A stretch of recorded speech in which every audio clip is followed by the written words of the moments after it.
The title of this tutorial is Muscles that Move the Arm. This is the second of a three-part series.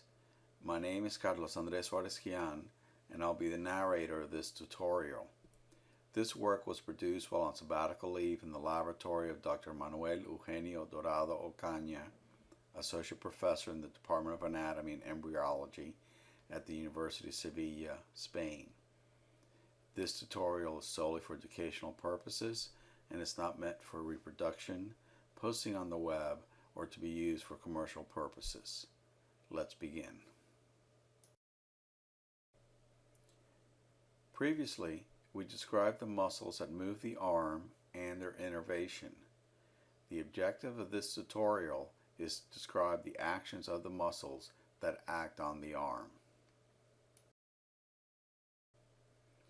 As in part 1 of this series, let's review the actions that occur at the glenohumeral joint, that is, the shoulder joint.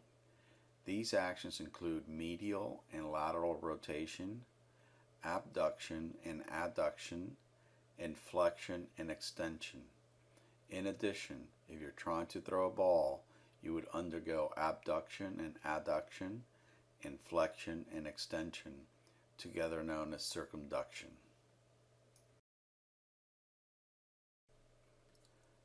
Let's look now at the action of the individual muscles that act on the arm to bring about the actions that occur at the shoulder joint.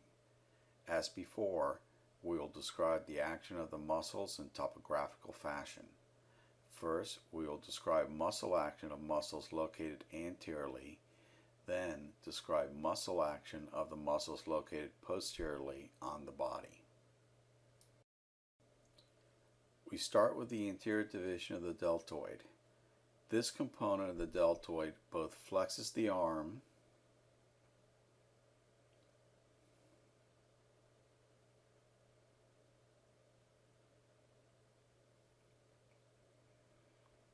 and performs medial rotation.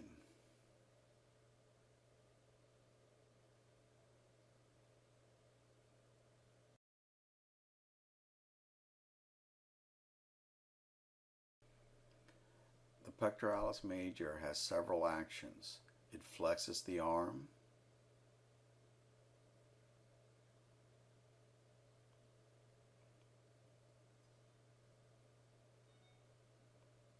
it adducts the arm,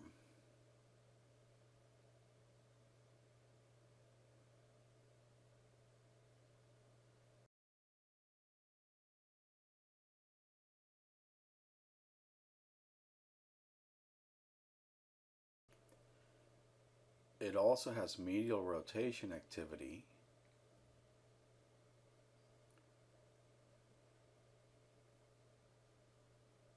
and when the arm is abducted and fixed, as when pulling yourself up, it can also extend the arm.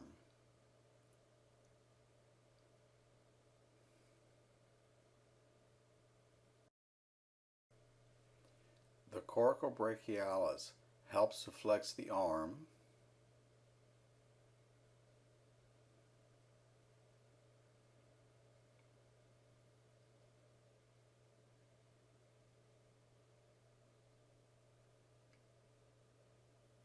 and also to adduct the arm.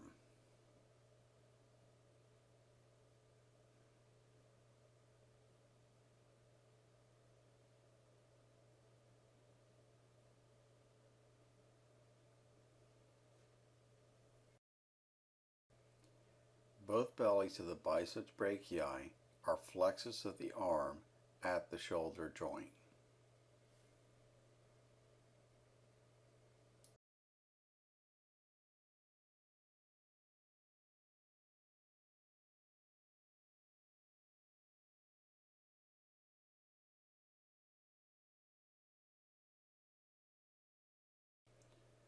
And as we said before, the brachialis muscle does not function at the shoulder joint because it does not span the shoulder joint. The last muscle we need to consider from the anterior view, the subscapularis, it's a medial rotator of the arm.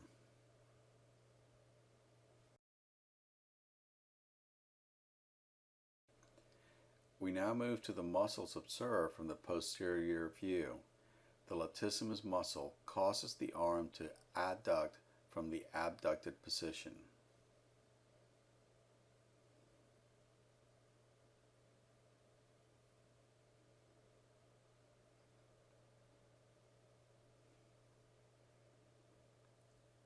To extend,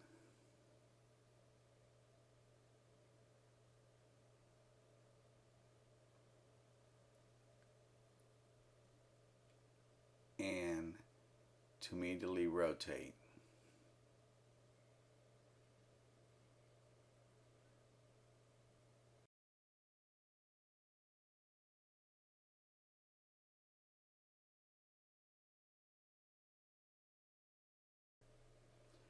The intermediate part of the deltoid abducts the arm to the horizontal. As we will see in a moment, initiation of abduction is done by the supraspinatus, but once it starts, then the deltoid continues the process. When the arm reaches the horizontal, the head of the humerus is prevented from continuing to abduct by the acromion of the scapula. To completely raise one's arm requires rotation of the scapula, but this action is accomplished by different muscles than the deltoid. We discuss these muscles when we discuss scapular action.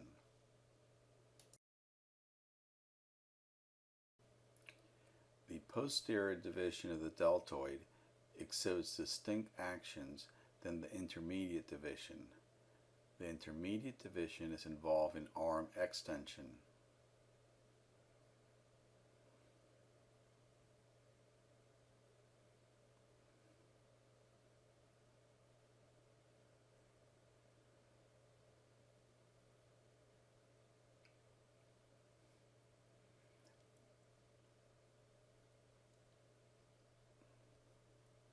And lateral rotation of the arm.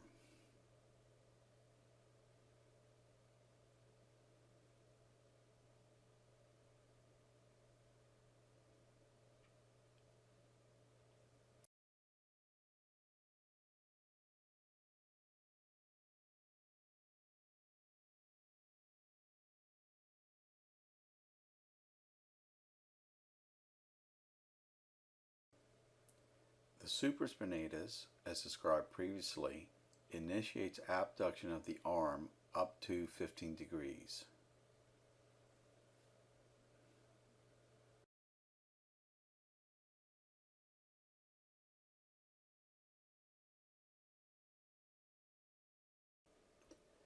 The infraspinatus is a lateral rotator of the arm.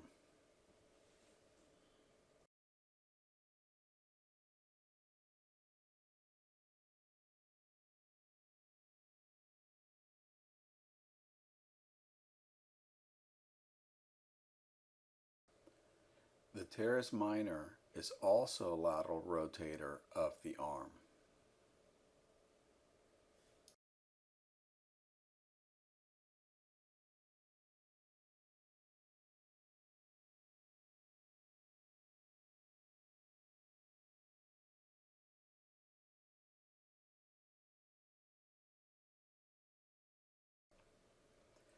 The next muscle to consider is the teres major.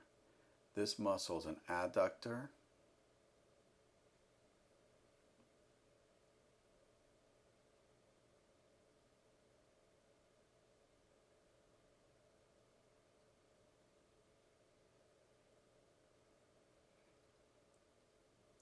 extensor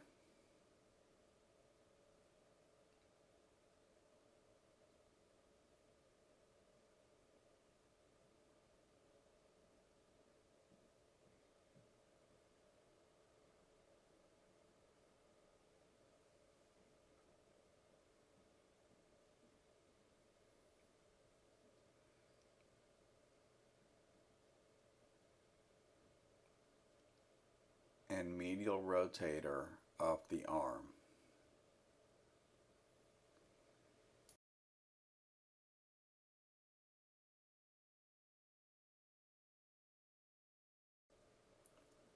The last muscle we need to consider is the triceps brachii.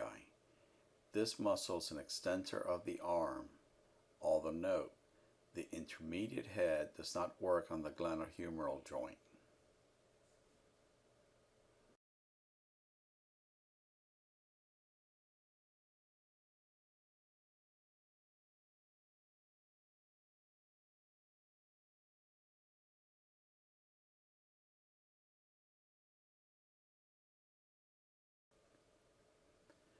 This now concludes the tutorial on the muscles that move the arm. None of this work could have been possible without the generous gift of the body donors. I remain humbled by their humane gift. Special thanks must go to Mr. Mark Savonia, who does the incredible work of embalming the cadavers. His skill is obvious in the images. Thank you. We acknowledge 3D4 Medical for the muscle animations used in this tutorial. Finally, you can use your QR reader to look in Apple iBooks, where you will find flashcards, ID questions, and higher order problem-based questions relevant to this tutorial.